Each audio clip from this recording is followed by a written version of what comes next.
Okay, can you see my screen okay? Yes. Okay, thank you. Just like to make sure before I start. Let me get it into slideshow mode. All right.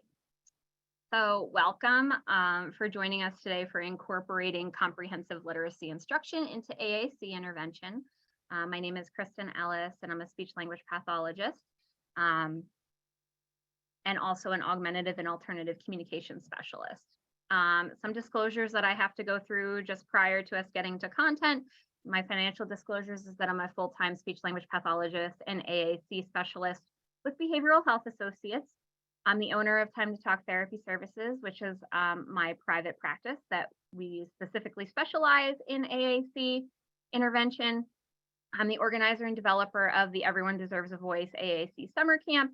And some non-financial disclosures is I'm a member of ASHA, a SIG 12 member of USAC and ISAC. A little bit about me. As I said before, my name is Kristen Ellis. I received my bachelor's and my master's degrees from East Stroudsburg University of Pennsylvania. I've worked in a variety of public schools, charter schools, and approved private schools for varying diagnoses, including autism, emotional disturbance, blind and visually impaired.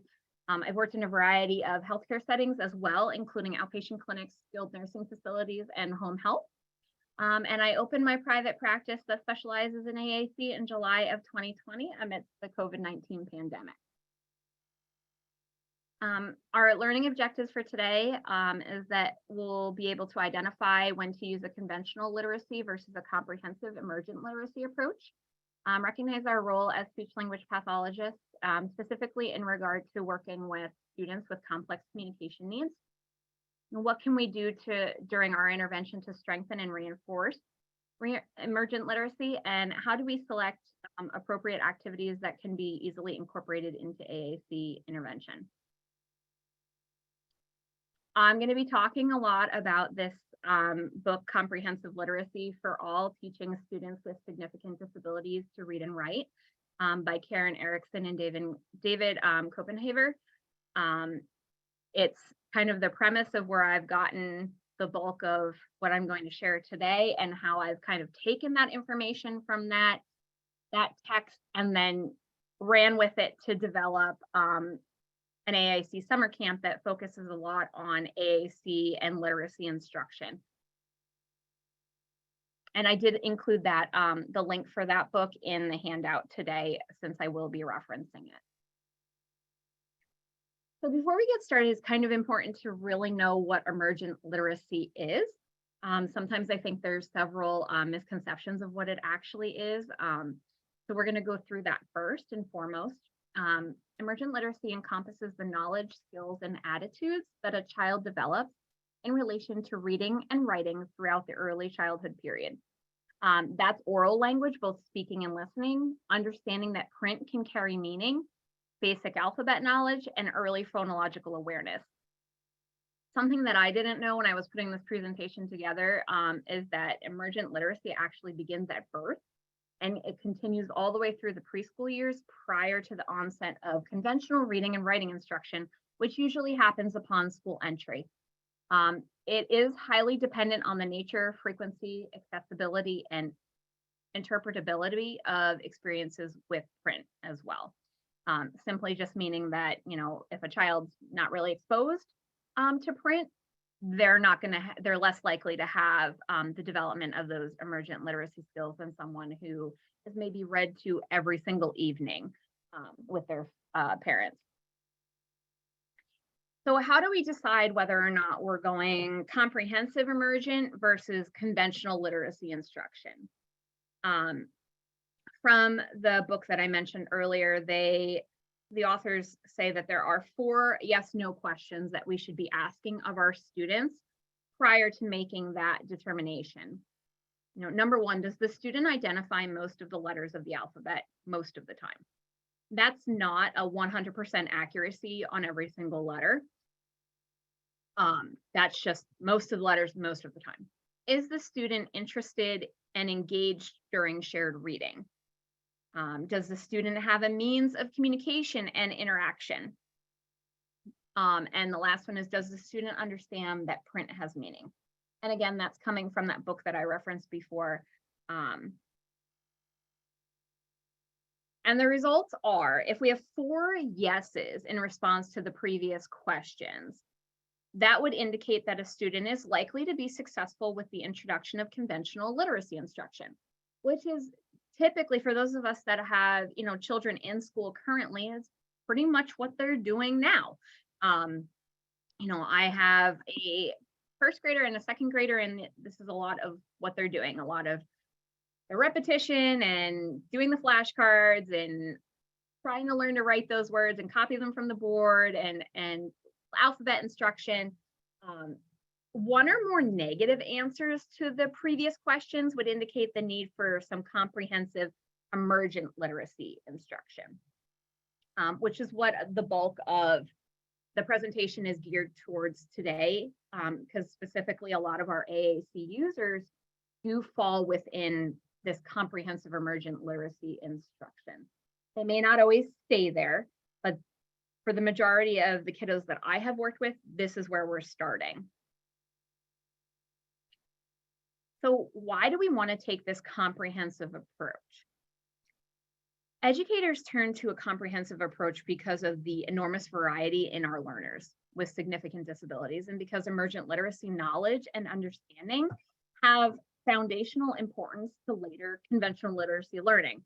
So I said kind of a little bit earlier, they might start at this comprehensive approach, but then might shift into more conventional approaches later on. And some of our kiddos are hands-on, some of them are demonstration, some of them are watching and observing what we're doing. Simply put, emergent literacy, when it's provided with further experience and instruction, will lead to the more important ends of independent communication, reading, and writing capabilities, and to the choices, opportunities, and increased control of those skills that are represented for our people with significant disabilities. So what's the role of the speech language pathologist? According to the American Speech Language Hearing Association, or ASHA, SLPs have a key role in promoting the emergent literacy skills of all children, not just students with complex communication needs, but especially for those with known or suspected literacy-related learning difficulties.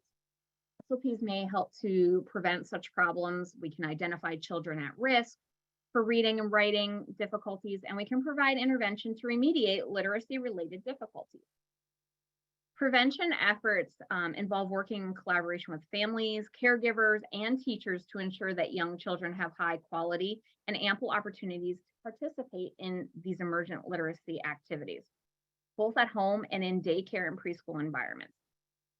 SLPs also help older children or those with developmental delays who have missed such opportunities, which is sometimes what we're seeing within our populations with AAC users, specifically with those that haven't gotten their devices until a little bit later in childhood or even into young adulthood. Emergent literacy and complex communication needs. Literacy is often an overlooked area of instruction for AAC users, specifically for those with more complex communication needs, because we struggle, and I'm going to speak for myself specifically, I struggled for finding ways to do it, and I really just didn't know how to implement it into my therapy and what that should look like. Many older students and even adults with significant disabilities are pretty much still emerging in their understandings of literacy due to limited learning opportunities earlier in their lives. And some of that could be stemming from exposure. I have some kiddos on my caseload that have come from orphanages and they weren't adopted until later on in life, got their devices later on in life, and kind of had a rough early start. But some of that's can come from students that have been in their house for a long time, have had a device in their lives for a while. But again, the speech language pathologists, the teachers, those working with the child didn't really know where to get started and how to start. And sometimes we're making assumptions preemptively about what these kids are able to do as well. You know, sometimes they're being viewed as being incapable of learning and engaging in emergent literacy activities. And this is such a common misconception, you know, that they must be engaged in and exposed to using reading and writing in real world contexts from very early on, just like they're typically developing peers. Otherwise, we're not going to see the development of those same skills as we see in typically developing peers. If we don't find a way to teach it and to implement it, we're not going to see them progress with their literacy skills. So as a little bit of a background, a lot more of what we're going to get into is what a lot of people are here to see. And it's, you know, how do we do this and where do we start? What does that look like? The biggest thing that I want everyone to walk away with today is collaboration with emergent literacy is very much the key to success. I find myself communicating with teachers, with paras, with other therapists and other professionals constantly. And there's really no need to reinvent the wheel and spend hours upon hours planning and making activities. We need to find and use what's already being utilized in the classroom and other therapy sessions that we can encourage carryover of skills. So some of what you're going to see here are some books that maybe the classroom teacher is integrating within their classroom. Perhaps they're doing a book study with all of the kids in the room, and the teacher is struggling for a way to incorporate the AAC user into that. What are their sight words that they're expected to be able to be working on right now? You know, are they at the pre-primer level? Are they at the primer level? Are they at a fourth grade list? And taking that information and kind of running with it rather than finding different things or making things that really we could probably get the same satisfaction from using these things that are already being used. And we do know that our learners, they benefit from repeated exposure. So if it's something that's happening in the classroom and I can now transport that to my therapy room, not only are they getting the repeat exposure of the literature, of the words, you know, they're getting that interaction with another individual as well. And because I'm a speech therapist, I may approach it in a different way and I may model and do things in a different way than the classroom teacher probably. I'm going to talk a lot early on about shared reading and taking these books that either this classroom teacher is using or books that we've identified as something that a child might be interested in or is heavily rooted in repetition, colorful, interesting, and having that device readily available while we're reading. And, you know, that takes more than one person. As you can see in the pictures that I've taken from my summer camp, you know, there's someone working with these kids and helping to point out the words and also model the words that we've kind of pre-identified as words that we want to show them and give them contextual meaning for. And a lot of times these do happen to be sight words and or core words within our instruction. You know, so you're going to see words like up and want and go and on.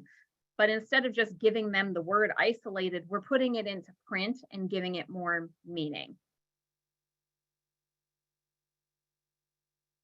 As you can see, what we've done with these books is we've taken the words that we've identified and then we've used emulator softwares to create the pathways for the words. And then we've attached those to the books and then also kind of highlighted that word. So it's showing them then on their device how they can find that word as a visual cue to help them find it within their own device. We also have the availability of low-tech boards being visible as well.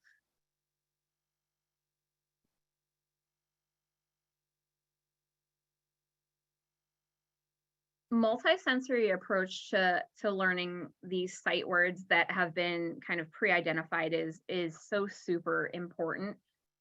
Many of our kiddos, they like to fidget, they like to move around constantly. They're seeking that movement, and we have to find ways to make this fun. If we remember back to when we were kids, learning sight words was not very fun.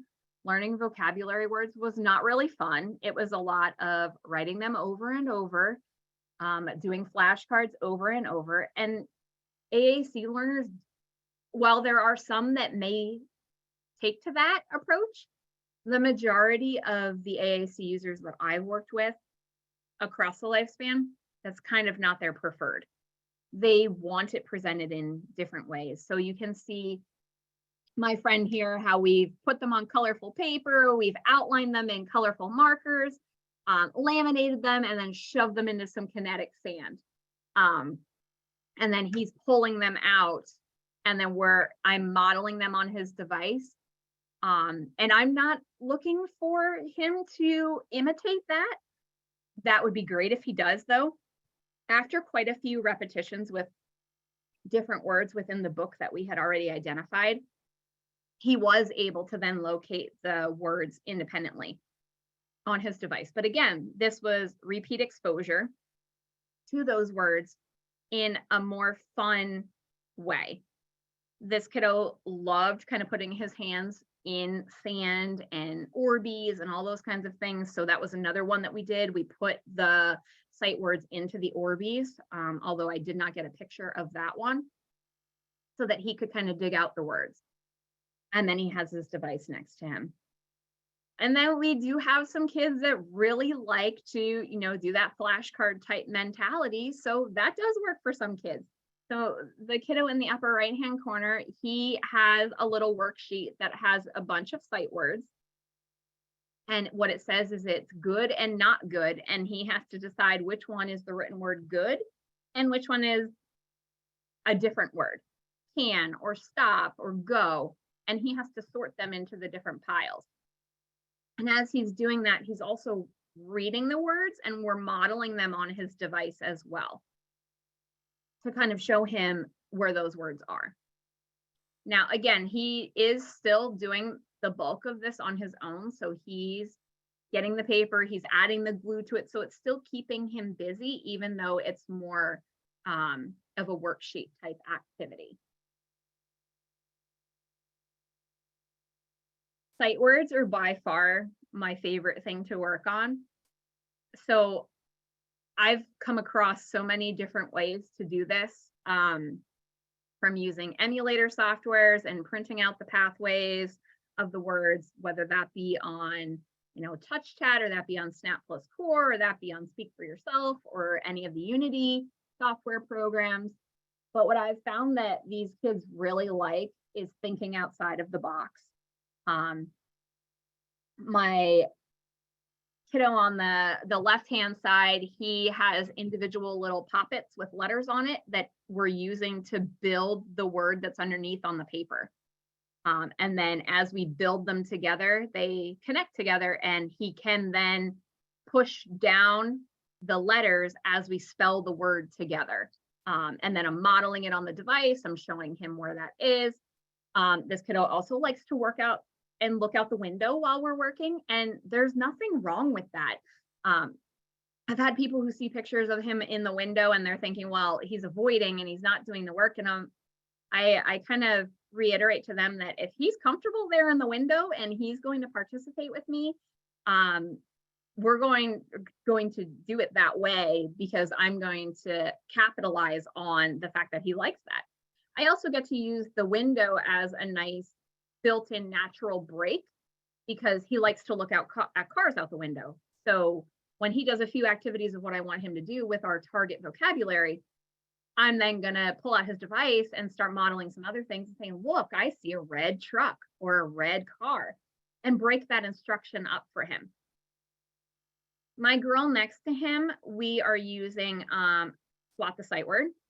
But what I did in the middle was I took wooden letters to spell the word, and then I put 4 of the fly sight words around it. And what mom is helping her do is to swat the word with the built up letters. And then we are looking for that same word on the flies that are surrounding her and kind of building her awareness. And then we're modeling it on the device as well. That little girl also, she does not have a device of her own. We just use it as a support in therapy, but it's been working beautifully for her. My next little guy, we took an alphabet train and we built the individual pieces on the alphabet train for the focus word, the core word that we were working on, or sight word.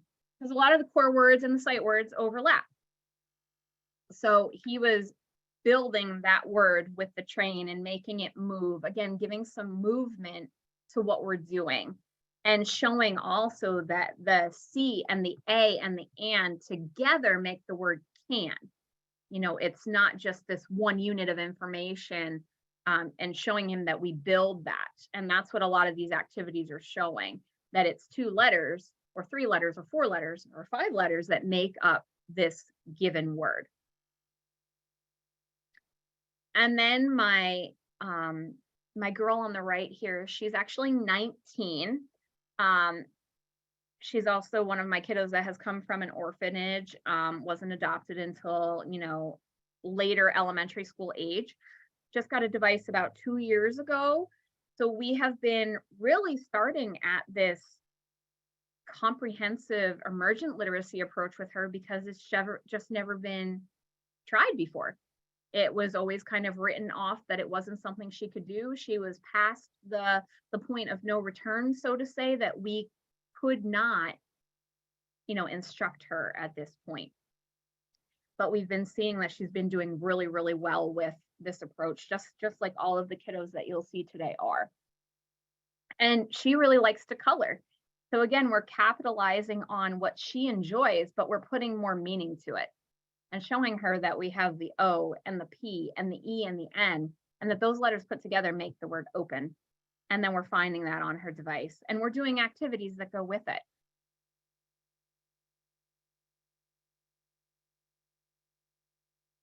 So another area that I like to target specifically,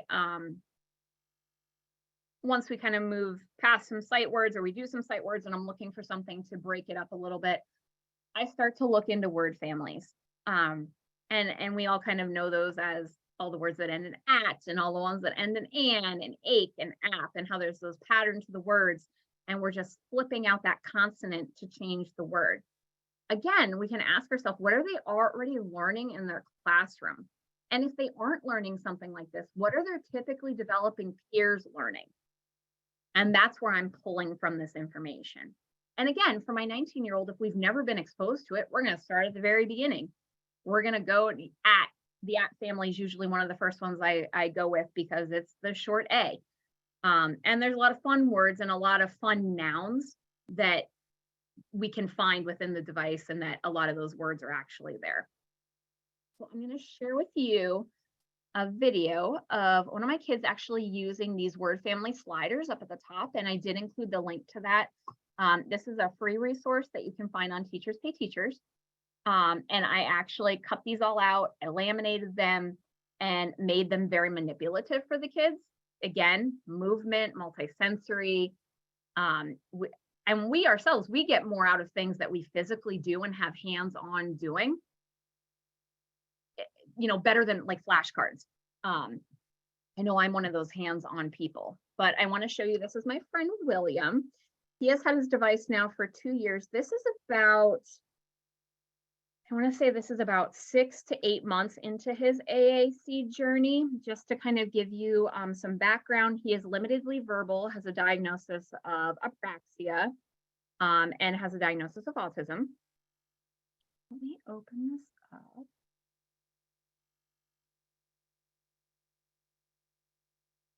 And I just want to pause it while it loads, and I'm going to make it bigger. Can we spell it first? B. B. B. B. Up. Zip. B. B. William, what comes next? A. A. Good job. Bat. You spelled bat. You spelled. What did you spell? Can you find it? Where is it? Bat.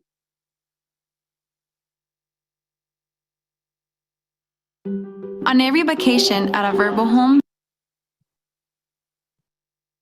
So that was just one instance of, let me get my presentation back.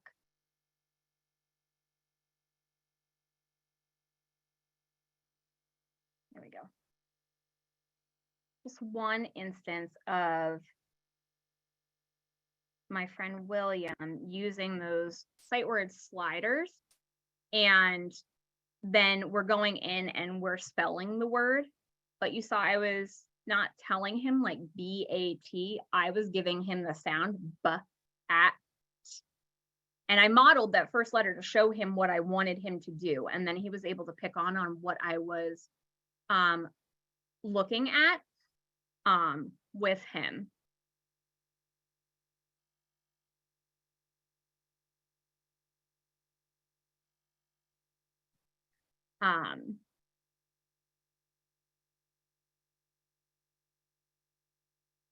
There we go. Okay. But sometimes we have to go all the way back to the very, very beginning. You know, William knew some of his letters, but some other kiddos may not know their letters.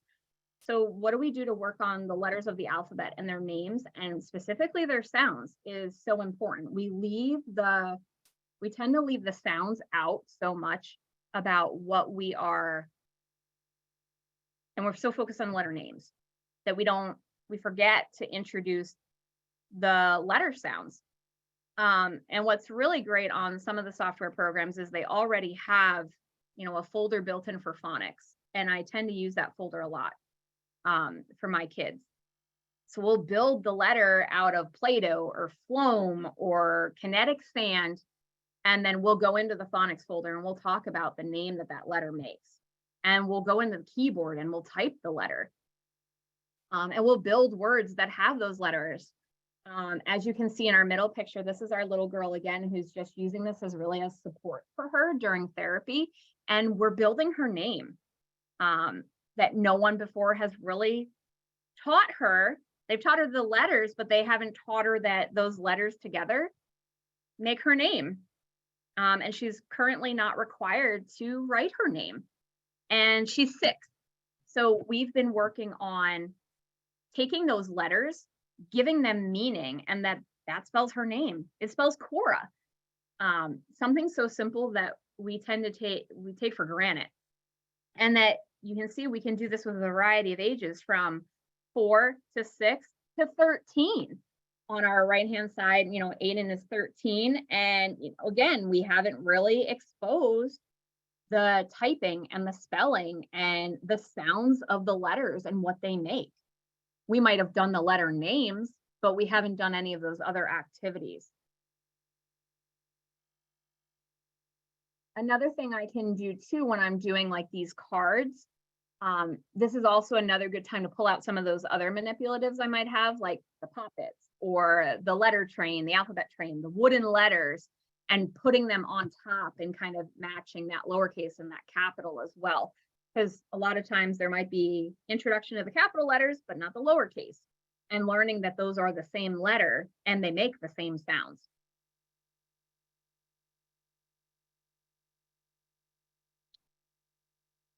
After I'm doing letters and phonics and sight words and word families, once they're kind of got a bunch of words under their belt is when I really don't have a number that I go to.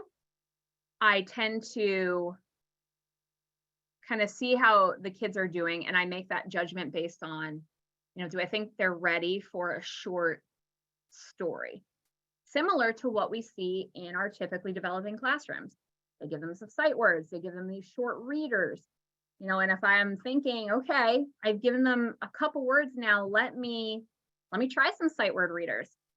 The sight word readers that you're going to see in the videos that I show next are from teachingmama.org, which is another free resource if you download them individually. You can print them in black and white or you can print them in color. I do like them because they are simplistic. They have a lot of the sight words are in order of instruction typically. And there's several of them, and there's 3 books per sight word. So you're able to do that repetitive exposure, but differentiating it. So now it's a book about the forest instead of a book about animals. So let me quit. And we will take a look at, what does it look like to read using an AAC device?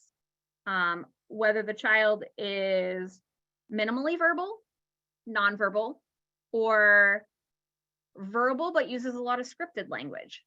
So I have 3 different kiddos here that we're going to look at.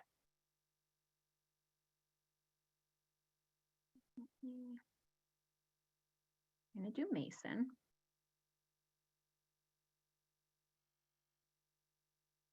Whoa, whoa. I, the giraffe. Good job.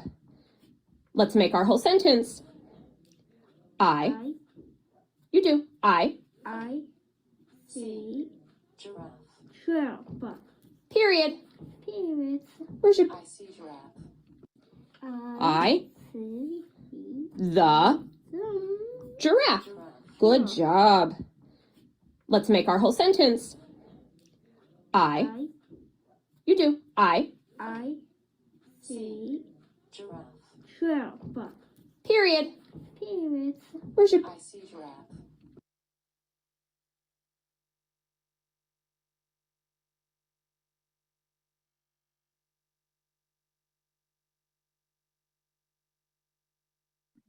Flip back here.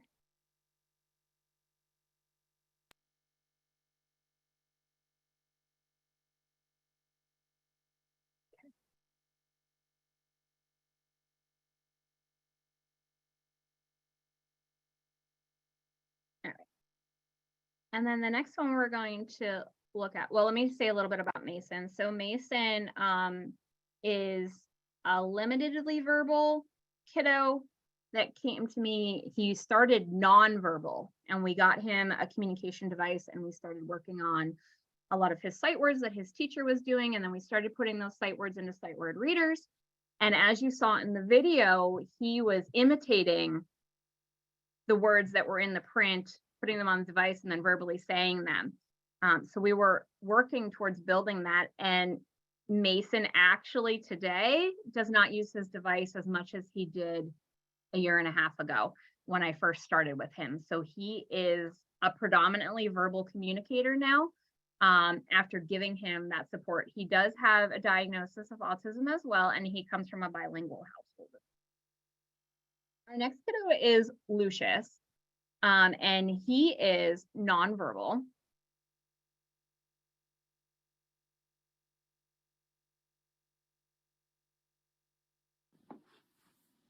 Your.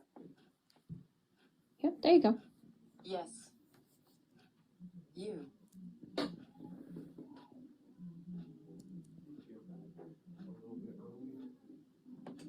Can. Put.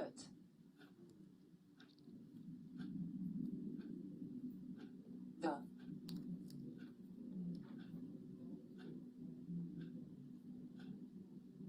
Boat. Stop.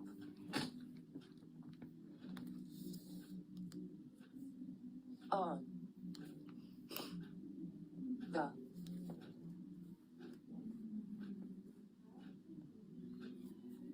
Bus.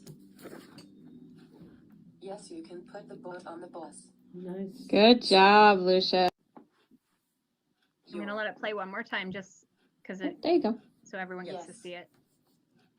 You.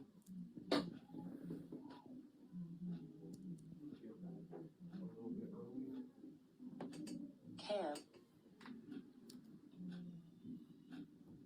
Put.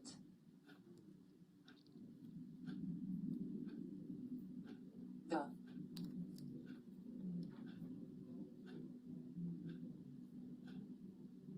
boat, stop,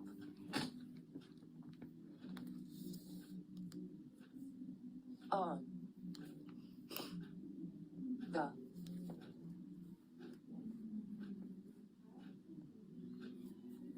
bus,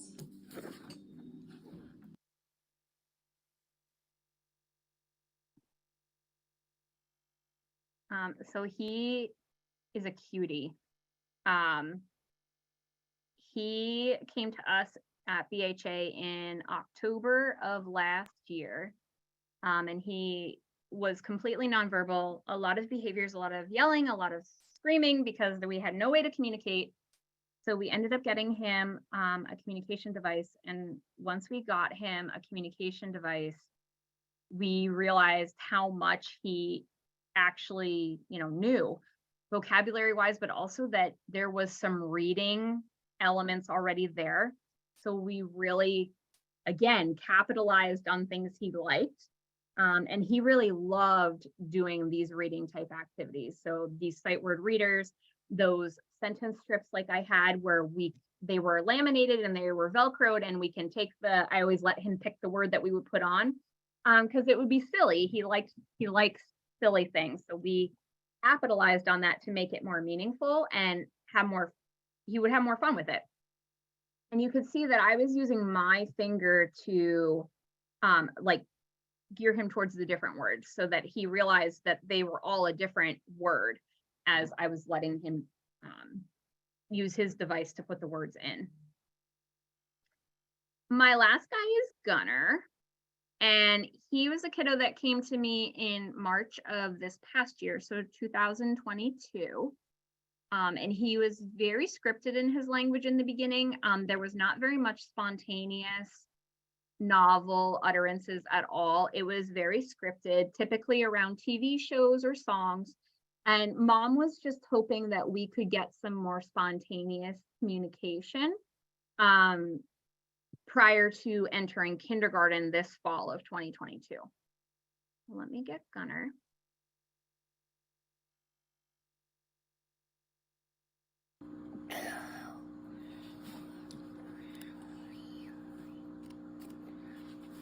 I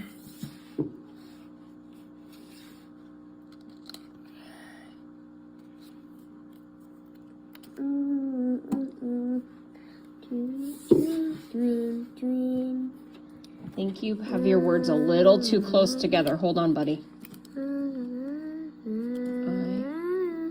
Because look, you hid your next word. You just have to be careful. There you go. Because now you can see you have 2 words left.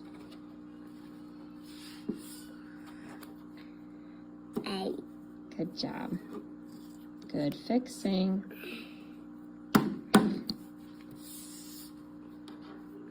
I want. Love. I love a good dinner. Good job, Gunner.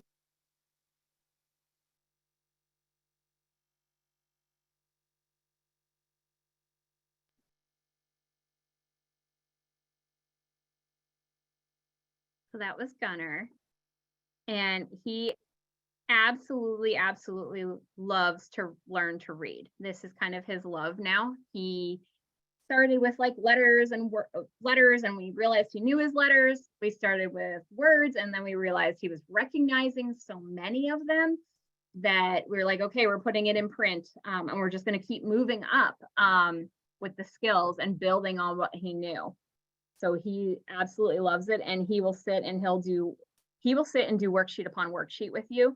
But he's also started to read, like if we're doing a shared reading activity, trying to read the book. And he's only in kindergarten.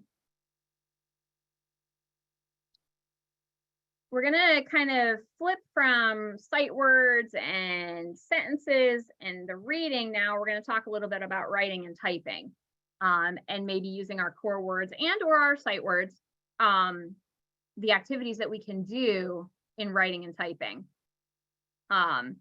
So you recognize our friend Gunner up on the left-hand side. I have taken that sentence that's already written, I wrote it in a different color marker, and I've given him a pencil to go over top of it, that he can work on writing those words, and then he reads it back to me.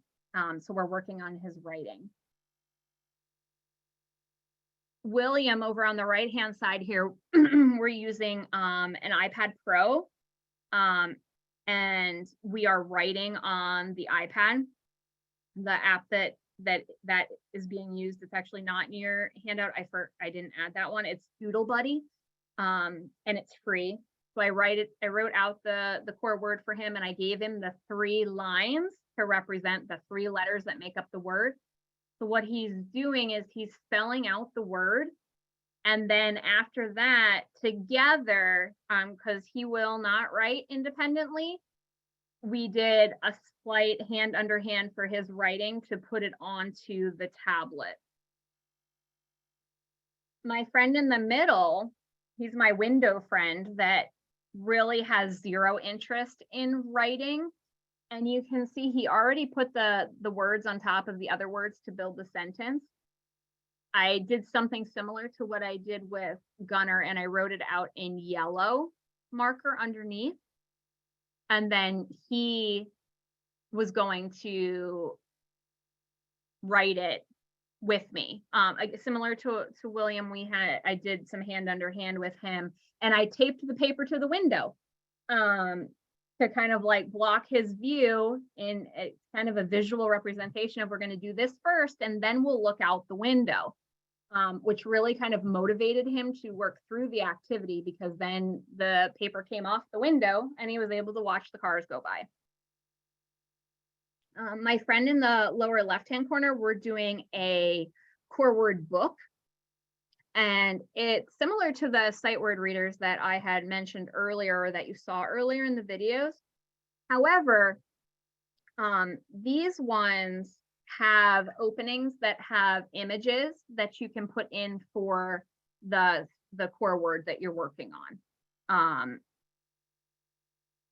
which she was really liking. And then she was finding the word on her device, and we were encouraging her to use it, and I was modeling back those sentences on the device.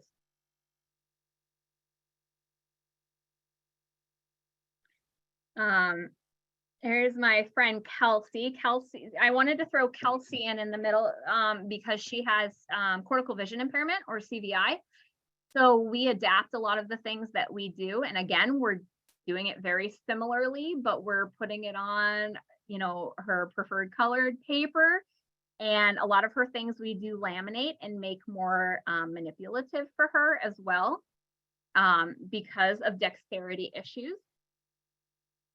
Another thing you can see in her picture here is that we've put her name on the blocks here, and these are just mega blocks. These are nothing special, and teaching her that she has all of these individual letters in her name, and she loves Play-Doh, so we put Play-Doh on the top of each of them, that as we're spelling her name, she can push down the Play-Doh or she can grab it to signify each one. And then, it's drawing her attention to the fact that her name is made up by 6 different letters, and all of them together make her name.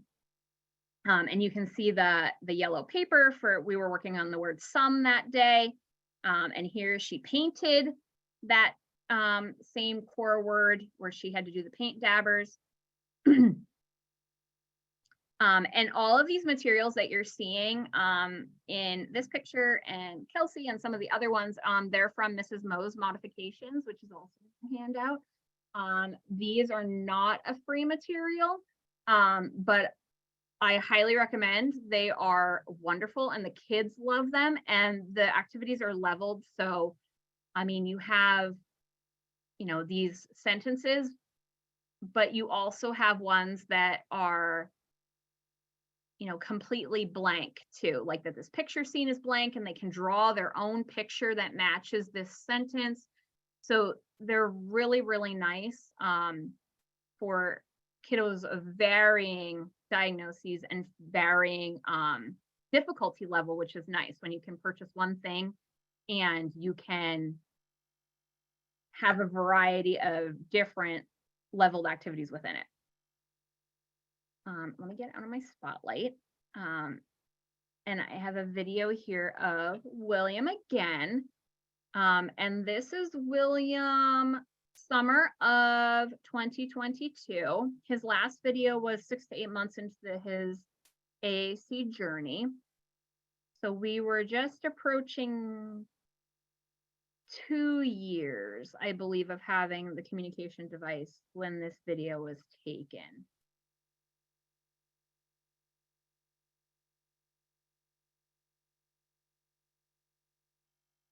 Look.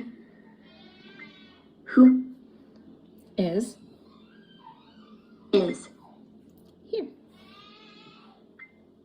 here? Put it all together. Look. Look. Who Is is here. here? Put it all together. So you can see he's definitely increased in his fluency of using his device and locating vocabulary as he's been going. And again, I want to reiterate that this hasn't happened overnight, that it's taken, kind of years to get to this point with him. And he's loving it. And you'll get to see him a little bit later on that we've actually been able to increase his layout on his NovaChat because he's been doing so well.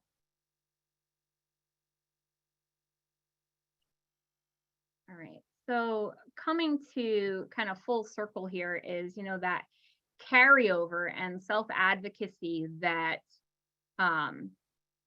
we tend to see in kids, and when is that going to happen? William decided he wanted to do speech therapy outside in the parking lot, and that's okay. I'm taking those activities outside, and he's getting exposure outside of the four walls of the therapy room, and that's okay. We're giving that repetition with that differentiation, and it definitely pays off. But like I said earlier, it doesn't happen overnight.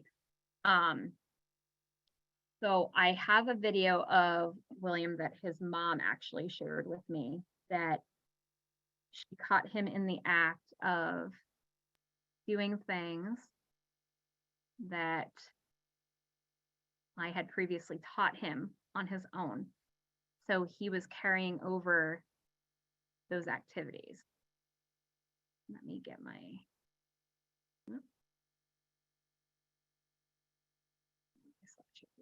so I can open that video. Okay. All right. I'm going to play this. Go back to the beginning. So mom is downstairs doing laundry and William is upstairs in the house. And she hears the device going off and she thinks he's just kind of exploring vocabulary, but she starts to make her way upstairs and this is what she finds.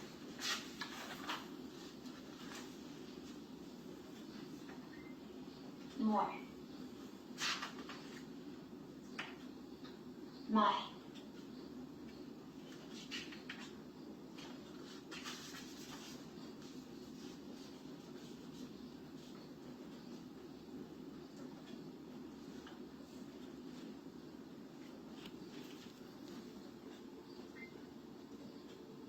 No.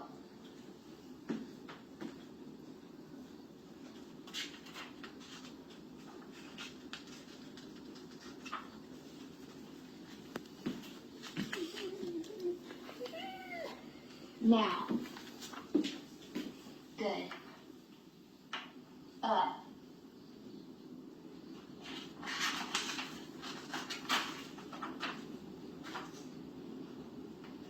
I. 1.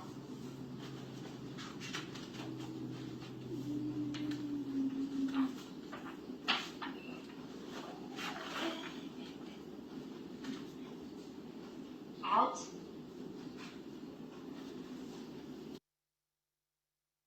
So I was so excited when Mom sent me that video that she found him doing that on his own. These are things we've worked on. You could see him skipping words he didn't know yet, or that he just wasn't as familiar with.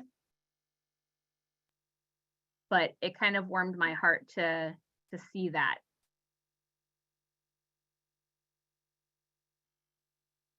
And let me put my back in slideshow here. So it was really interesting to see. And then I've had other families that are sending me, you know, we've been working on building sentences and putting the words in sentences, and I get images like this where the individual typed out the whole message of, I use my device to communicate, so please give me time. And that wasn't something that I taught. I taught the individual words and I worked on making sentences, but he typed that on his own using the keyboard or using the buttons. Let me get out of my spotlight. And the other piece of this is, so we've got carryover, but we've also got self-advocacy, in teaching them that they need to ask us for help when they need it. The last video of William you saw was in the fall of this year, so 2022. Probably about several weeks ago, Mom sent me that, so I'd say October. And this one occurred around the same time during a therapy session with William. Oh, not too far.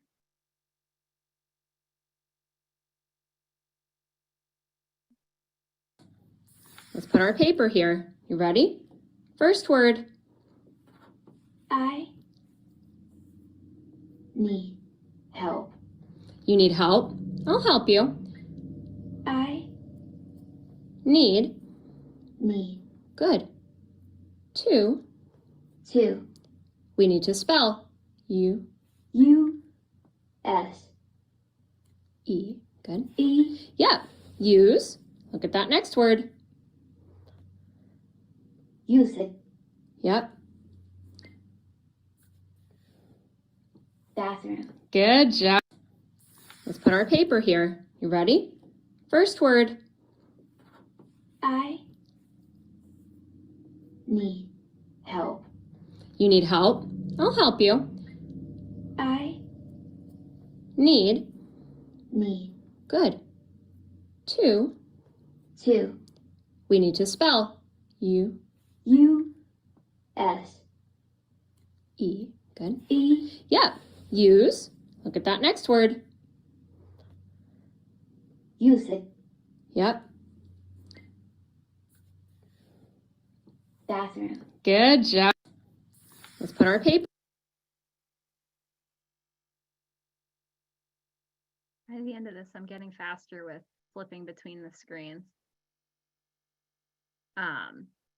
But William, we had been working so much on him with self-advocacy and asking for help, and we were so happy to see that he's begun to do that, and kind of vouching for himself and when he needs some help. So it's helped to kind of decrease the behaviors that they are seeing at home and at school. As you saw in that video, his layout was changed from a Touch Chat 60 basic to a Touch Chat 80. And what we were teaching him is that when he doesn't immediately know where a word is, that he doesn't need to give up, that we can sound it out and we can spell it. So we've been working on a combination with him now that we're approaching 2.5 years of using a device, that he can alternate between using the keyboard and using the buttons that are already pre-programmed there.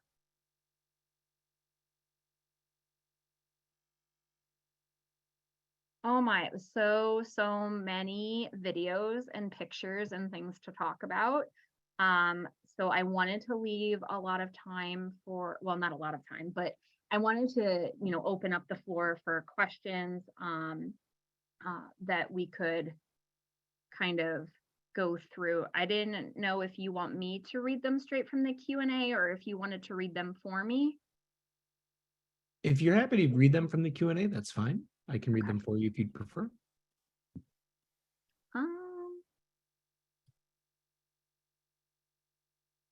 Okay. So one of the questions in the Q&A is, can I repeat the type of software that I use, the emulator? So the emulator software that I used was Chat Editor, which is on the Saltillo website.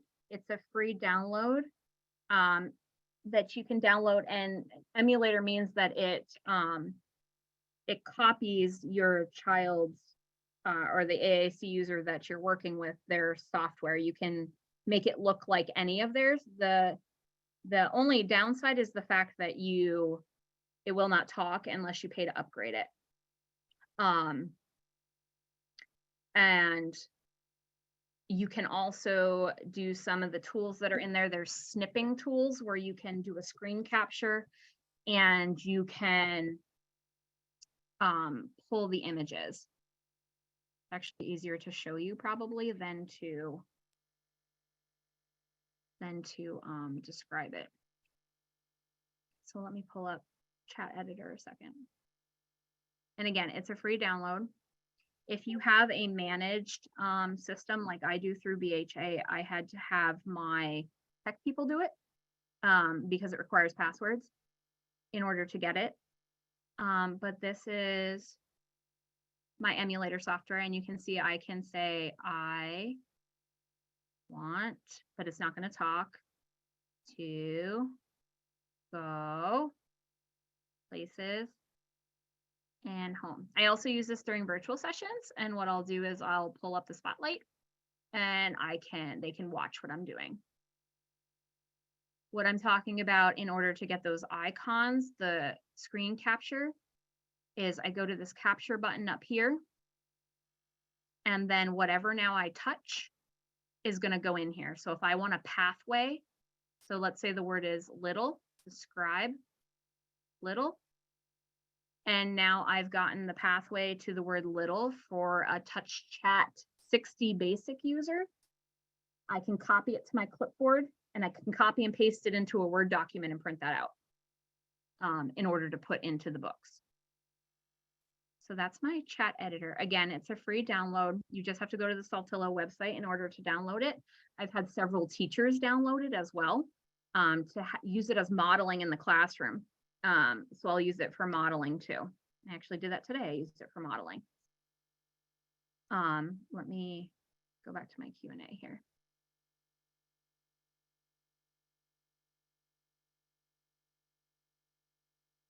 Do I have, okay, so this next question, do you have anyone have concerns with the term sight words? This is a term that current literacy research doesn't really use as much anymore. I'm just wondering if what you are using is more core words. I do think it is different than typical literacy when it comes to AAC, but just know that the term sight words can cause some interesting reactions currently. Maybe it's just a matter of clearly explaining the difference with learning AAC. So no, I haven't had anyone have any negative interaction to that because it's the terminology that the majority of their teachers are still using.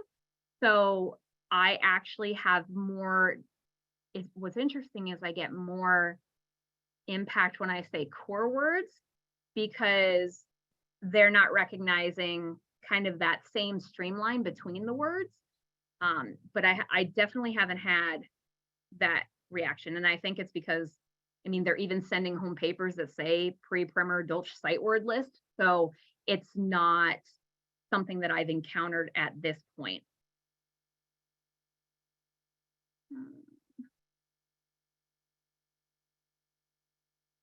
I have done this in a group setting. Someone's asking, have you done this in a group setting? I'm just wondering what this would look like with 2 to 3 students using different devices. So yes, at the summer camp, we do it with whole groups, which is like 10 kids. And then at my clinic, we run AAC support groups, and we have 4 kids that we're doing it on, and we have kids on different devices. So I have done it with more, but what I have found useful in is having another set of hands um, with doing it, because it's hard for me to bounce and model. It's just going to take longer for me to model on one student's device, go to another, jump to another. So during camp, we have helpers that are helping to model on the kids' devices and helping them navigate. So it's not all just on myself. And then we have 2 other speech language pathologists that are also helping during the camp. But that's also a lot more kids. When it's just the 3 or 4, I can manage. It just takes a little bit longer. Try and go back up to the top because it keeps throwing me down every time.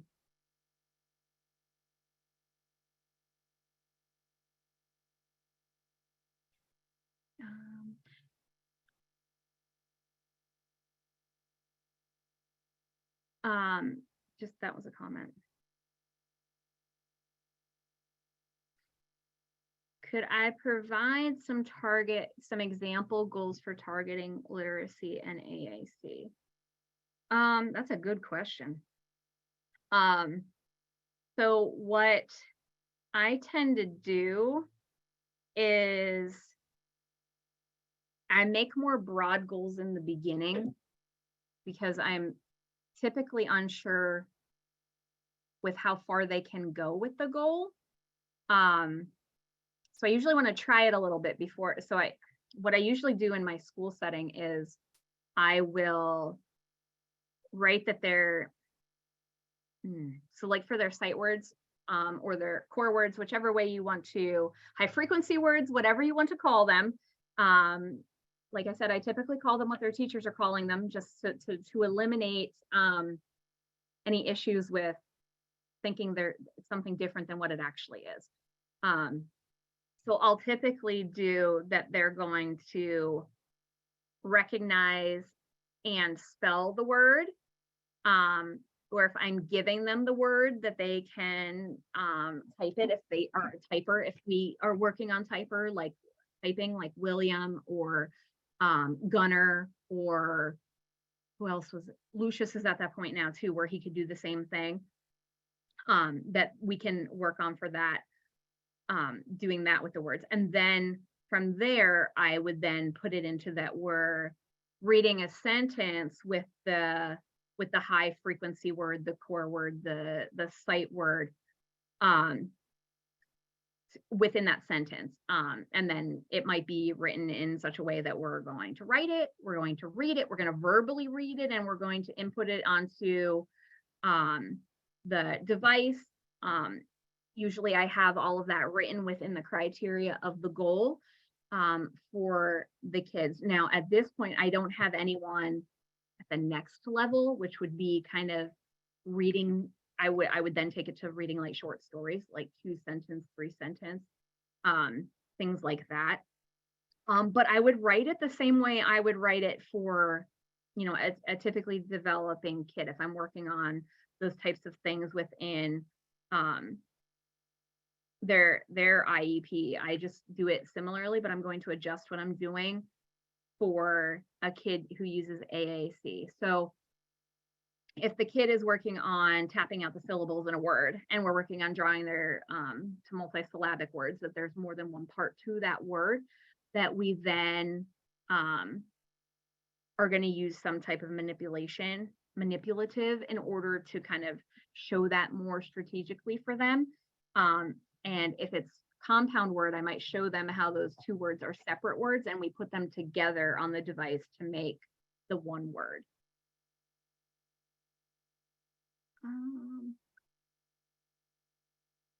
When putting a sequence in a book for core words, what do you do if you have one student with TouchChat and one with LAMP Unity? So what we do during the camp is they each have their own copy of the book. So it's differentiated for each child. So everyone had that Bear's New Friend book, and it had their pathway for that child and their names were written in them. So we give that to them. If it were my copy of the book, it has both pathways so that I'm able to help by modeling it. whether that's me saying it out loud or modeling it on my own version of the device. So I might say, you know, if the word is on, you know, this is a bridge word, we're going to go into the bridge and we're going to go to on for, you know, LAMP or Unity. But for touch chat, I'm going to, if it's 60 basic, it's going to be on the home page. So I'm going to say, okay, it's on, it's going to be on the front page, it's on our right-hand side. Do you have any examples of activities to target literacy in AAC with children with limited physical capabilities? So Kelsey, who you saw the picture of on the ground, she actually uses head tracking, and we do the same activities. In some of the other pictures, her device was mounted, and we worked on, you know, kind of just giving her a lesser field. And we do a lot more repetition with her, and the parents help a lot with the modeling with her as well.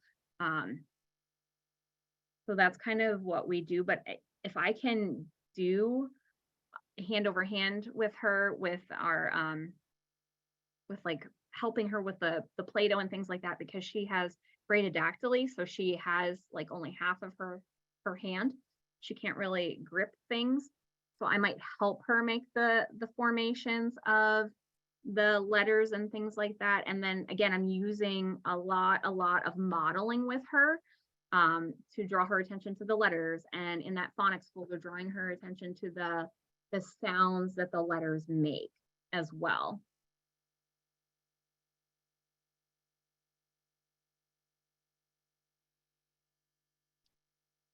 So a question after the first video, do you support the idea that AAC devices should not be used in a testing manner? I thought best practice was to avoid using a lot of imperative language and prompting students to provide specific responses by saying things like find the, where is the, trying to think what the first video was.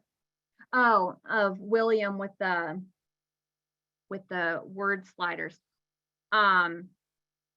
So I didn't view it as I was testing him. So I put and we had done that activity like a couple times before as well. So it wasn't his first go of it. He actually started doing that on his own. He started sliding the word slider and seeing that it made different words. And then he was looking at me and then gauging towards the device. So I took that as his welcome of let's find the word, which is what we did. So we started spelling it and then finding it. And then he just turned it into his own big activity.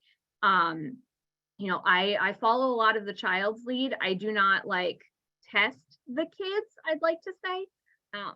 And actually some of my parents are on here and they could tell you I don't really test them. I follow their lead, and if they are interested in something, then I'm kind of gonna go after it. Yes, I did use like the terminology of finding the bat or looking for it, but I knew that was the intention of what that activity, what he was wanting out of it. So I'm using that to guide my instruction.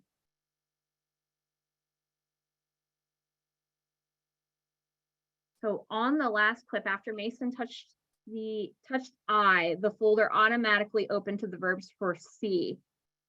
Did you program that? No, that is the way TouchChat is programmed.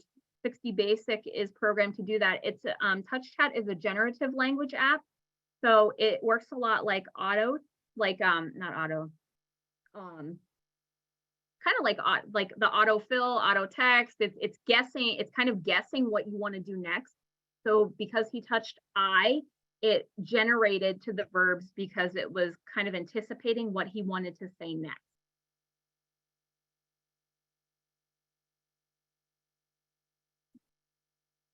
And one of my moms is on here talking about aided language stimulation, how, you know, sometimes it's called aided language input, some people call it modeling.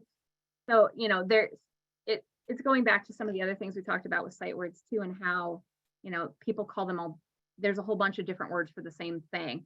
But, you know, she just made apparent that, you know, the purpose of it is to just build the communication skills using an AAC device and showing that all of these these words that we're exposing them to have meaning beyond just the word. And now we're going to put it in a book and look at what it means. And you know, and this is William's mom, by the way. You know, she's going on to say, and she does have two typically developing children as well. She, you know, she kind of jumps in and says how we prompted our kids to say words when they were little, and we did. We prompted them to talk when they were like signaling to us up. We were like, say up, say up. Am I doing that with the device? No, I'm not. I'm modeling a lot. I'm not doing it the same way, but you know, we are still giving some type of prompting to get them to communicate with us. I love the multisensory ideas. However, I have multiple students with eye gaze systems and limited mobility. Any tips for best supporting their literacy, as every word letter takes extreme effort? So I would do a lot of,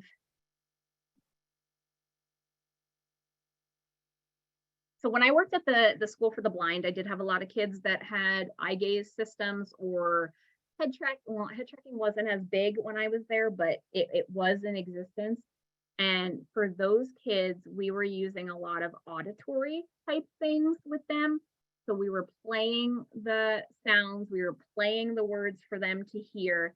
We were, if we did tactile signs on their arm, we did that to make like the sign letters. We were doing tactile sign with them.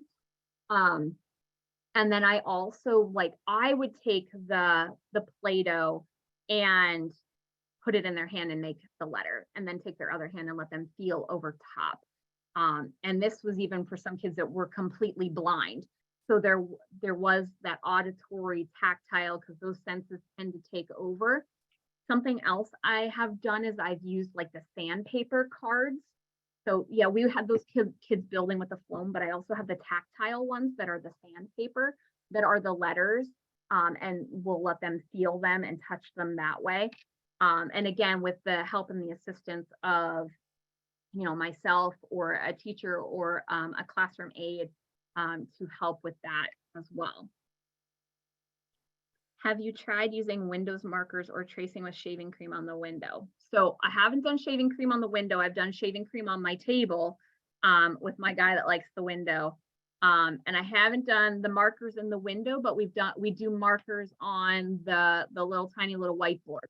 But that is a good idea to do the markers in the window. I might have to try that with him and see what he thinks of it. How can you support literacy with students with an AAC device who are hyperlexic? A student of mine does not have an issue with reading the words, but receptively does not understand what he is reading. So I do have a couple kiddos that are hyperlexic.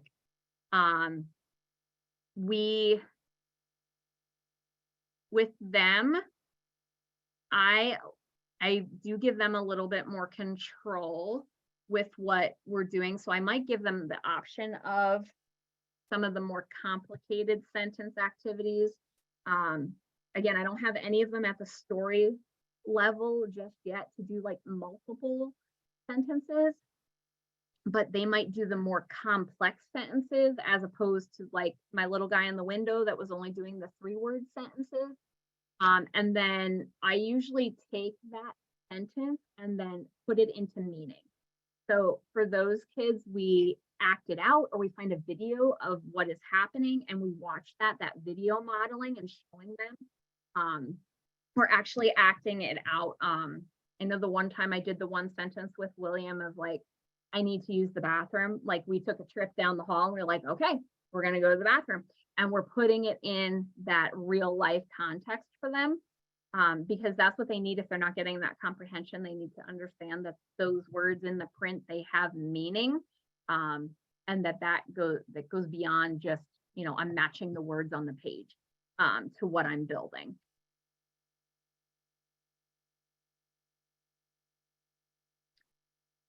So have I seen generalization of the target words that I've been working on from a literacy perspective, i.e. some be used in their expressive speech? So my girl that was working on she's non-verbal. So not verbal expressive speech, Um, my verbal kids like Gunner, yes. His mom has said that he has so much more spontaneous communication now. And they actually were able to shift him from a behavioral classroom to a life skills classroom because his skills were just outperforming the type of classroom he was in, and he needed more support. But he does verbalize all of those things now too, and he generates his own spontaneous sentences on the device as well. So yes, and the same thing with Lucius. He is now verbal as well, and so is Mason. And those words that we worked on a long time ago are now present in their verbal speech. And it has helped as well in other areas of their language as well, answering WH questions, because we've worked on the target words of who and where and what, and now they've been able to generalize that and understand what that word means because we spent so much time teaching it. You know, that a who is a person and a where is a place.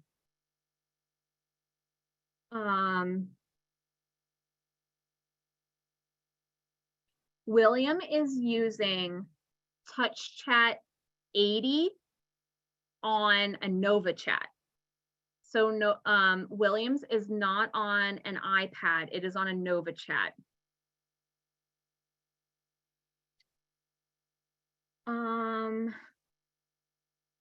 What's the average speech language therapy minutes are for weekly services? So I will say I'm gonna tell you what I do. But some schools have their different stance on what they deem can be, recommended in the school setting. I work in an approved private school, so it's a little bit different. But my recommendation for an AAC user, especially when they're first starting out, is twice a week, 30-minute sessions, which the way we write our IEPs are so many minutes per month. That's 240 minutes per month. I start one individual, one group. And then I also add 30 minutes of consultative time per month to work on programming. And I add into the IEPs as well about training the staff and training them all at once. And that's kind of what I do. Now in the private setting, I do a lot of them are once a week because they're traveling a distance to me for an hour. So I see them for an hour straight. Like William comes to me and I see him for a whole hour, and then he stays for AAC social skills. So he comes for 2 hours straight on a Saturday that I see him. So again, it depends on the setting that you're in, what you should do, but they need that repeated exposure, which is why I recommend in the school setting twice a week, plus all that consultative time. The SightWords website you mentioned, does it need a subscription? The Mrs. Mo's modifications, that's on Teachers Pay Teachers, if that's what you're referring to, and that is a paid resource. The SightWords, you can get from the Dolch SightWords site. If you Google pre-primer or primer SightWords, you can find them. I also go to my teachers as well, because typically they already have the list, and then they have the flashcards as well. So I will copy them all so I can give to the families the words, and then I start adding words as we're going, similar to typically developing kid. As my daughter was in kindergarten, she got more and more SightWords every week, and they were flashcards. The words we're working on, I'll tend to add them to their devices on one of those silver rings and loop them around. Oh, I like that. Yeah, someone's saying that you call them trick words versus SightWords. I do like that. I might need to use that. Do you write goals in the schools regarding SightWords and devices? If you could talk about a good example goal. So what I typically do, I do, but I don't call them usually SightWords in my speech goals. I usually call them the core words, because they overlap so significantly that I usually make a goal that if I give them a picture scene is usually the big goal, like a simple picture scene, like maybe like a cat chasing a dog or something like that, that targets the word go. That they're able to use that target core word to formulate a novel sentence about the picture. Similarly to when you teach a verbal child, you know, words or vocabulary, that your goal is for them to use that in a spontaneous sentence. So I'm going to do it the same way, but I'm going to use it using a device. I am curious, how do you move to teaching phonics connected with phonological after sight words are learned for nonverbal clients? Or how do you know when they are ready to move to phonics? This is all dependent on the kid.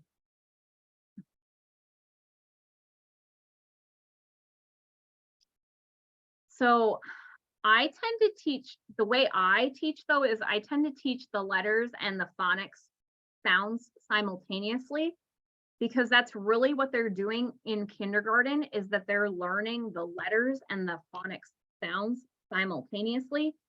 So when they first come to me as an A and I get them a device, you know, we start, you know, on that bottom step with the letters and the phonics. And the way that I do it is, you know, I have flashcards and I have all the other manipulatives, and I'm going to look at it. Oh, what letter is that? You know, and I might have them in their keyboard and I got to see what letter it is. Like maybe I have one and they have another. And I'm like, oh, well, Miss Kristen has letter B. What letter is that? And then I'm kind of taking that, you know, awkward pause and letting them go to it. And then I'm going to flip and I'm going to go to the phonics page and I'm like, oh, but my letter says a sound, and the sound that it says is B. What sound do you think your letter says? And then I might type in some things that are like completely off the wall wrong. Like, do you think it says G? And then what I see after a while, and it's not going to happen the first time, is they start to kind of fill that in. They fill in that awkward pause, and start to do it. Again, I try not to test, but again, there has to be the way you're wording some things, you got to be a little tricky, right? And that you're opening the door for them to participate with you. And they think it's a game. That it's like a hide and seek thing. Okay, we're gonna play hide and seek. We're gonna find the sound that goes with that letter. Basically, I start to know, you know, when it's time to move on by. So a lot of the kids that I work with have a lot of behaviors. A lot of them are on the autism spectrum. So like I can tell by the behaviors, they're done. That there's something not right. So I have to change something. I need to manipulate what I'm doing and make it more interesting. So usually that's my cue to try the next level up. So if I've been doing words for quite some time now, all right, well, let's start to do it in a sentence. Let's start to do some writing. Let's do some more reading. Let's pull out some books and see what happens. And then if I start to get the behaviors kind of decreasing, I know that was the problem, was that they weren't being challenged enough. I'm trying to make sure I got all the parts of that question.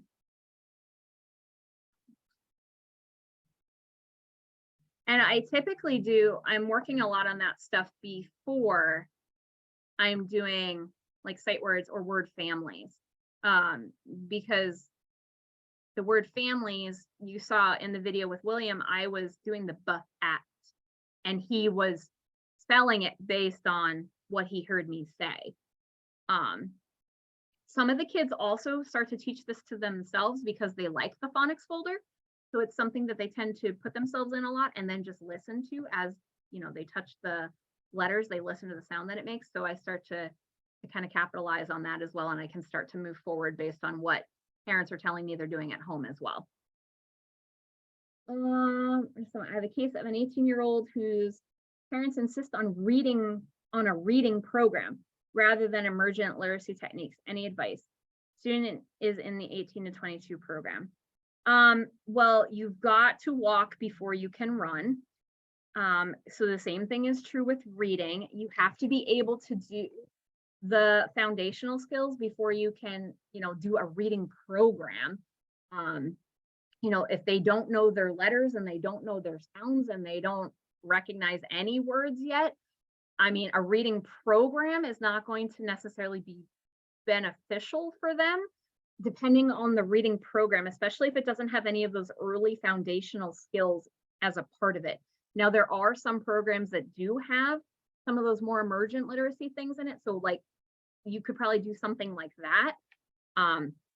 But as for to just do something that's really focusing on like getting into the nitty-gritty of reading, you know, they're not going to take anything out of that. You know, they need to understand how all these skills build on one another before being able to put it in sentences and books, and that it has meaning that way.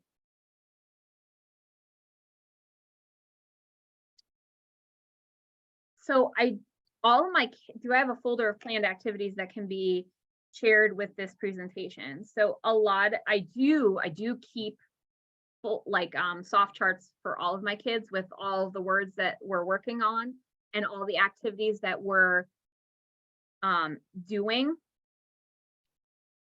But I can't share the Mrs. Mo's modifications because that is a paid resource, and that's what some of the things are that are in their folders. I can share any of the free resources I have. I can most certainly share the things that I've used. And I do make a lot of things too. So in my spare time, not that there's much of that. And I would like to say too that a lot of the activities that I use, like paper-based, I also have electronically. So I have them in interactive PowerPoints. I have them on Boom cards. So like I'm able to use a lot of the same activities and programs with my virtual AAC kids, as well as with the kids that I see like in person in the clinic or at the school. Do you have a favorite session layout schedule as far as must-do elements of emergent literacy? So when I'm working with the younger ones, the kindergarten, the kindergarten, six-year-old, 7-year-olds that are like in that emergent stage, my go-to like lesson plan and layout is that I introduce the word. So whatever the word is, let's say it's open. I'm going to do open. Open's the word. I'm going to introduce them to the pathway on their device, and we're going to do that. And then I usually build the word. We're going to build the word in some way. So I'm going to either build it with Mega Blocks. I'm going to build it with the alphabet train. So it's hands-on manipulation that we're going to build that word open.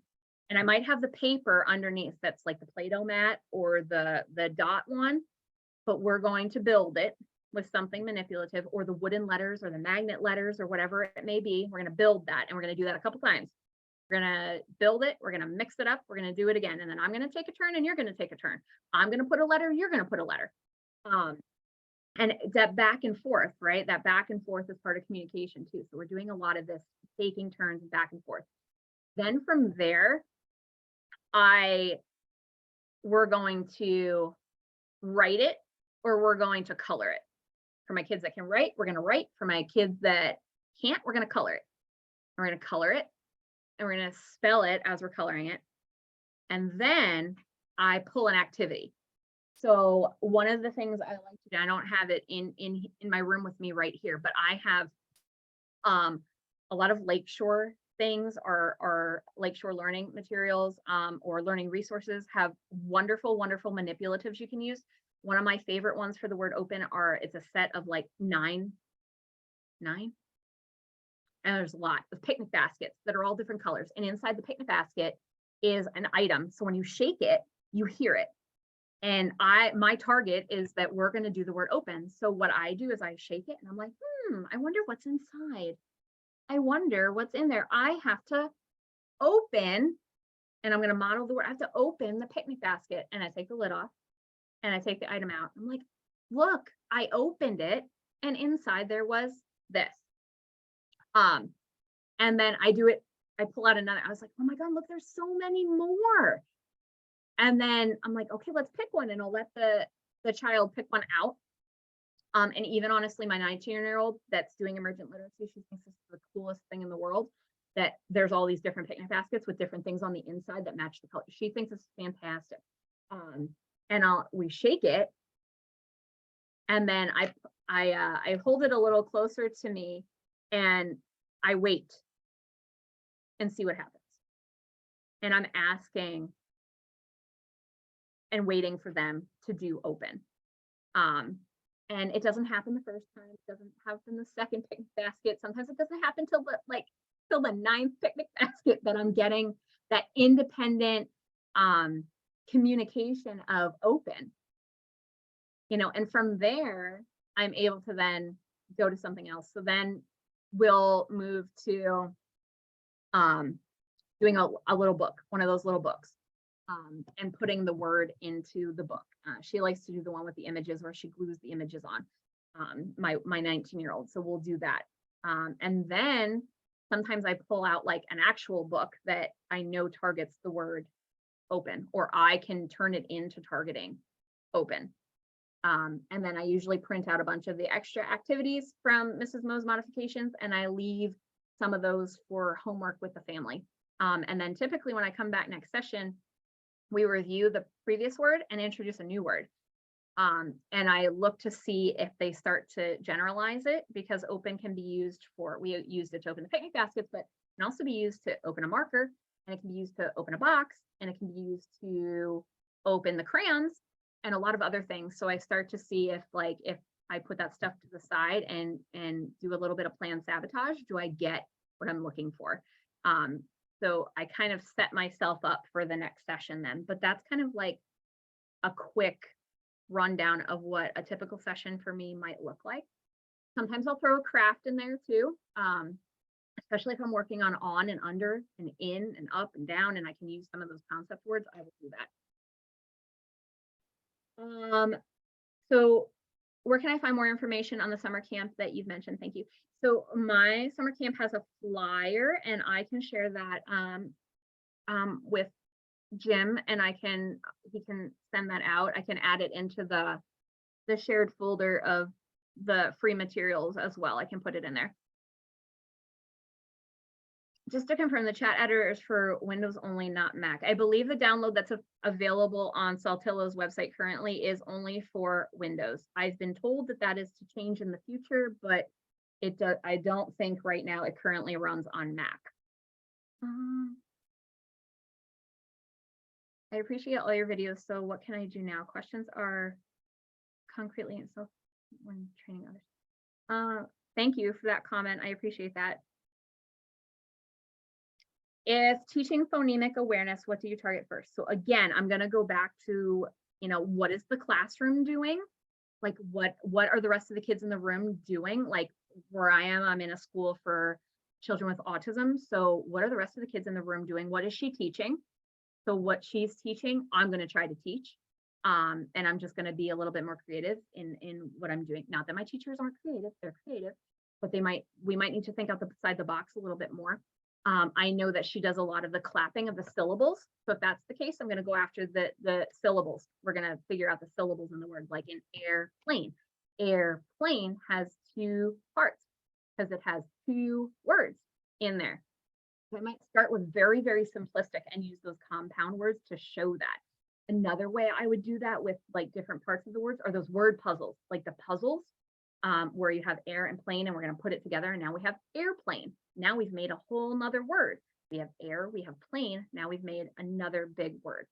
Now, if they're doing like the first sound of the word, so we're listening for the first sound or we're listening for the last sound, that's what I'm going to work on. If they're not working on any of those skills in the classroom, I'm going to go back to same age peers. What would they be working on? What would be the typical development of phonemic awareness skills, and what would we do? We would work on identifying first sounds, last sounds. We would work on determining syllables and things like that. So I'm going to work on that now. But remember, I had to work on letters and I had to work on phonics before I can identify sounds and words. So we had to isolate that first. So now that I'm giving you the word cat, what's the first sound? And they have to understand the concept of first. So you have to teach that as well. So they need to understand first and last in order for you to do identification of first and last sound as well. So if you haven't done that, you need to teach that. But again, it's again going back to AAC therapy is just like traditional speech and language therapy, and anything you would do typically, you're going to do now, but now you're going to use a device. I have lots of thank yous. You guys are all very welcome. Do I have favorite programs for AAC? It's challenging for me to know which one is better. I like them all in different aspects. I do use a lot of touch chat, but I do have a lot of kids on Unity as well. I find that my kids, predominantly the ones I work with anyway, benefit from something that is pretty robust. So I'm usually ending up looking at touch chat, Unity, LAMP Words for Life, Speak for Yourself, Snap Plus Core, and I do try on more than one when I work with them, and I gauge their reaction. Again, I work with a lot of students on the autism spectrum, so if I switch to an application that I can't change the size of the buttons, and the buttons are super tiny, and they're mishitting all the time, and I start to get like clawing behavior on my carpet, I'm like, probably not the best application for them. Let's go to something else. And then I'll try something else with them. I also, knowing kind of where their literacy skills are is very helpful, you know, or are they hyperlexic? Are they already typing and reading? That's going to help me determine, you know, we started William on one that didn't have a keyboard on the front, and then we had to transition him to having a keyboard on the front because he was so interested in spelling, and he still is. So it was a good shift for him, you know, but if we anticipate those skills are going to be there, do we need to have it on the front? Do we want a keyboard readily available? You know, another thing with looking at it too is, you know, I've had some people ask about with more physical disabilities, you know, if they can't do direct selection, now you're looking at things that can do eye gaze and head tracking, and that are compatible with that. And not all the applications are, or only certain devices are. Not necessarily the apps that are presented on the Android tablets or the iOS tablets. So you have to kind of use all of those when you're looking for an application. I do find that the programs that, you know, have some of those built-in phonics and things like that are some of my favorites, because I think they make teaching literacy and emergent literacy all that more easier, because you're not having to pull out something else to do it. And I think another plus to that is something that you can also have. So Touch Chat offers the opportunity to be a Touch Chat partner, whereas a speech language pathologist, you can get a free copy of Touch Chat. You know, if you go through any of the LAMP trainings, you can get LAMP for free, so you have it for yourself for modeling.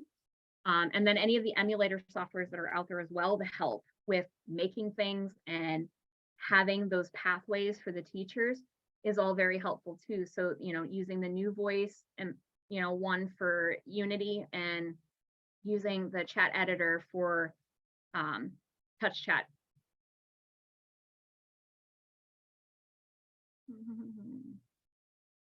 Is chat editor the same as Pass and New Voice? So chat editor is like Pass and New Voice. Pass and New Voice is the Unity one. Chat editor is for Touch Chat.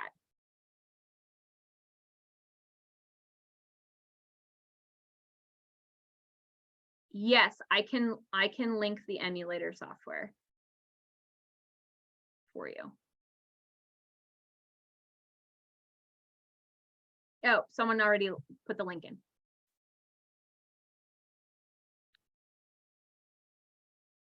Another thing you can do with Pass and New Voice is you can do writing with symbols. So when you go into that, you type the word and then it automatically puts it in symbols, which is a fun thing to show the kids as well.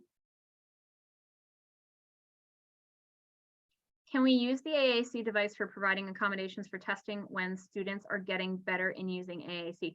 So I do have students that do use their AAC devices for testing in order to give answers. The answer is yes. I will tell you it's going to depend on the skill that's probably being assessed. as well, because some will make the argument that that's giving them a prompt, or it's visually giving them the answer, and that they're just matching. So depending on what the skill is will depend on, but yes, you can. Usually I work together with teams on how we can do that. You do these activities with shorter functional sentences before you work on sentences with articles, as in want, go, play, instead of I want to go play. So yes, I do. Usually I will be modeling the sentence that way early on.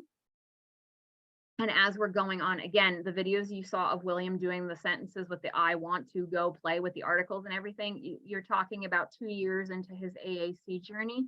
So early on, it wasn't like that. It was not 2 sentences, my apologies, 2 words, 3 words. It was looking like that rather than, the exact perfect, grammatically correct.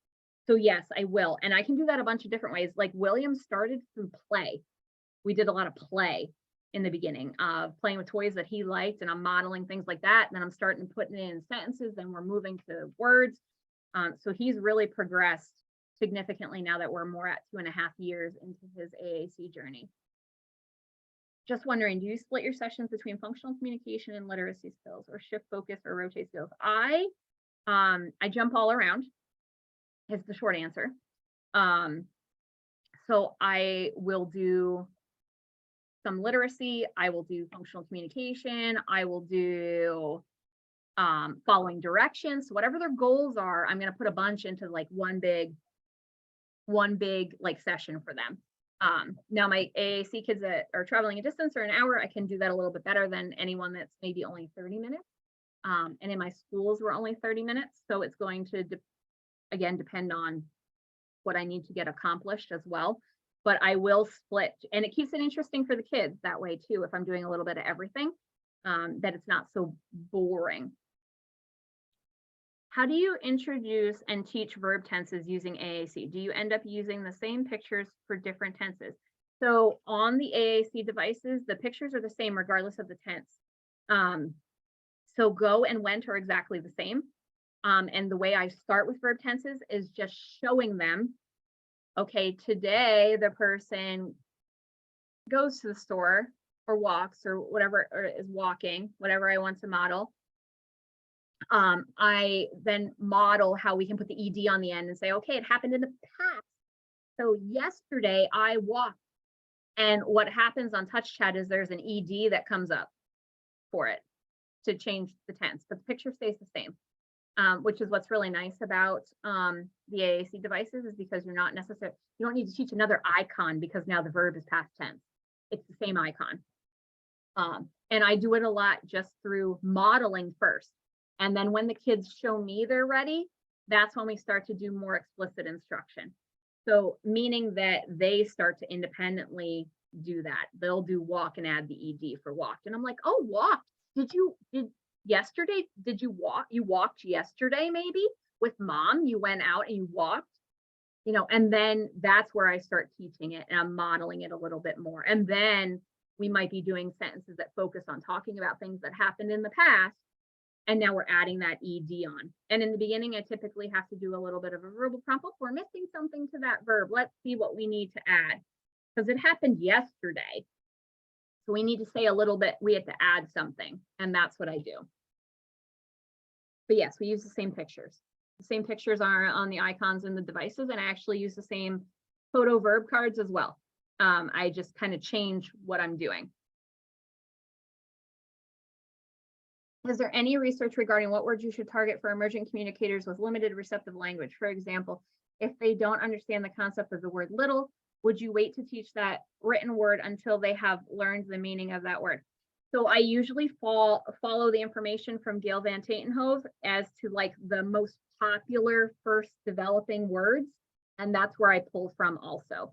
So I'm not pulling just from those sight word lists from the teachers. I'm not pulling just from, the core words. I'm also using that as well, the research that's been done on the words that develop first.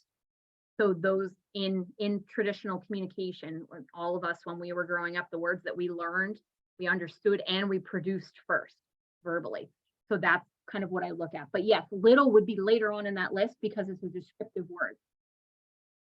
Little is referred to as a core word, but it might not be like one of the first 50 developing words, which I have that list as well, which is also free on Gail Van Tatenhove's website.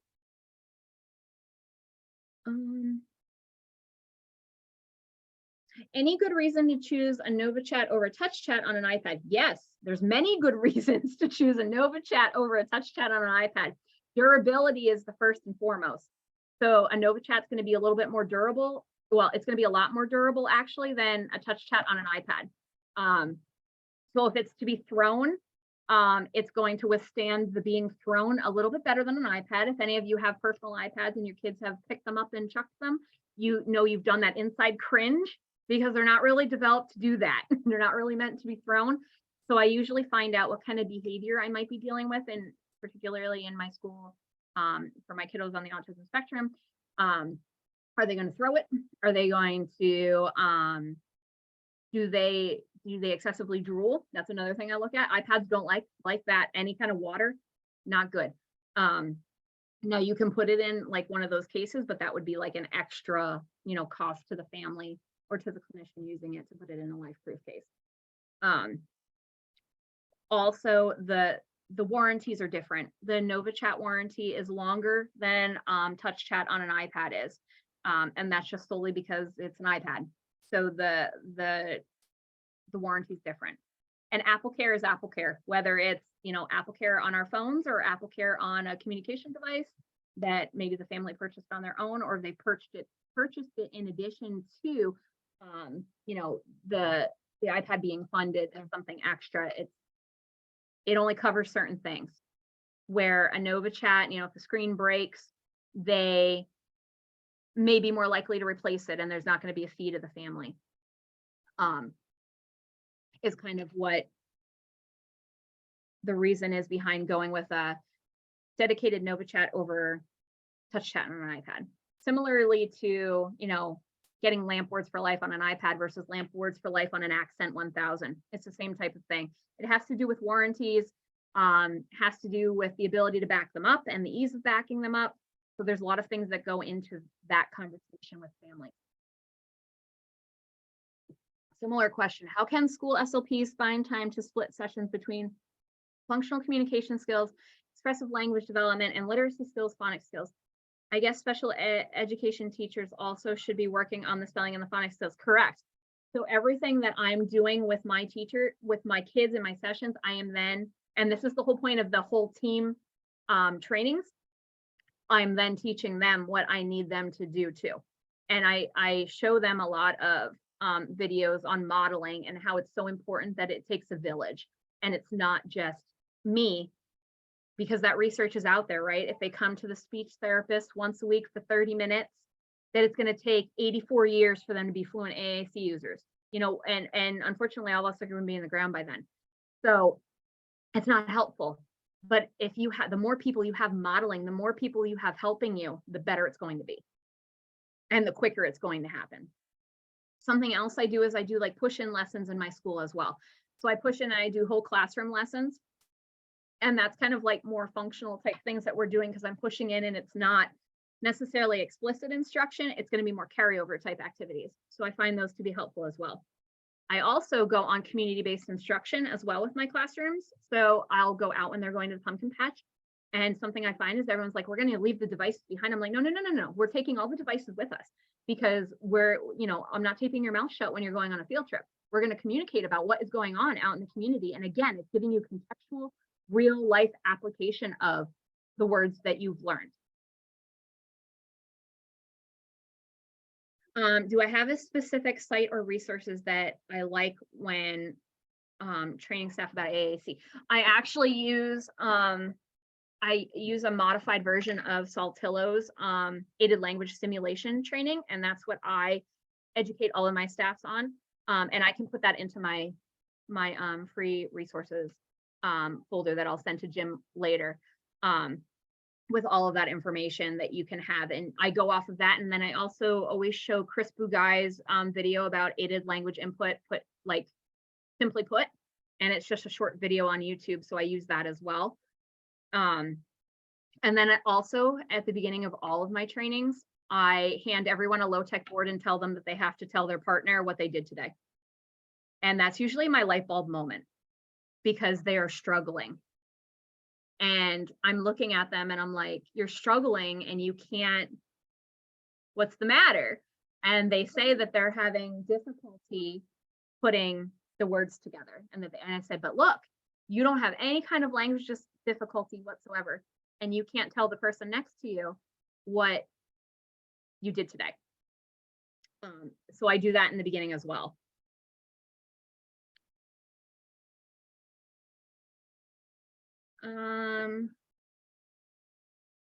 Do you have a good resource for the sight words for kids to color and sentences they glue build according to the picture? That's Mrs. Mo's modifications. Now you could in theory make that by using like Microsoft Word and then using like the word art feature. You could put the bubble letters in and like make your own. I'm just personally of the mindset that, you know, if someone else has already done that work, you know, I'm going to beg, borrow, and steal. And in this situation, I'll have to pay. I will say that if your school district has, does the Teachers Pay Teachers school access, that if you purchase the words individually, you can use your school access codes to get like one bunch of words. You cannot get the whole bundle though. You'd have to download them individually.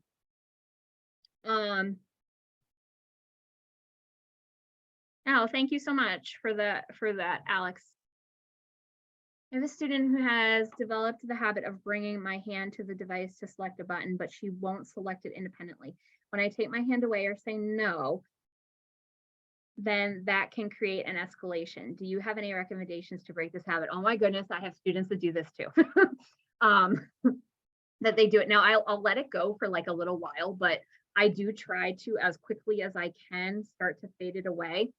So what I try to do is kind of backward chaining, right? I start to back my hand away, that they're holding less and less of me, to eventually where hopefully they are where they're doing it on their own. But it might take a while for this. There's varying reasons why kids do that. It can be due to trauma in their history. It can be due to, you know, just liking that feeling of holding your hand, or you holding their hand. It does show me that they know where the word is, though. I will say that. So I like that aspect of it. But I will try to backward chain as best as I can. If it has to do with holding something, I try to replace my hand. So they're holding my hand, maybe giving them a stylus, and trying that, especially a thick stylus. You can find tons on Amazon, all kinds of adapted back. The thick one I'm thinking about is called the Cosmonaut. I think it's like $12 to $15 on Amazon, and it's like thicker. So if they're looking for something to like hold, I've found that helps as well. Trying to find the root of probably why they want to hold your hand is probably important. If you can't get them to back off with the backward chaining, there's probably an underlying reason, whether that's trauma or something else, is kind of exploring that. And that might take some, collaboration with your staff as to, have you seen this behavior? Do you know what's kind of causing that behavior? And then making a plan moving forward. I think I got them all, Jim. Yeah, that looks like all the questions. Thank you so much for sharing your expertise and for sticking around to answer all those questions. I know everybody really appreciated it. Yeah, not a problem. Unfortunately, I did have to dismiss to try and clean up that Q&A so you could get to those. Yeah. Thank you everyone for attending. Keep an eye out for upcoming sessions. Have a great day. Thank you. Bye.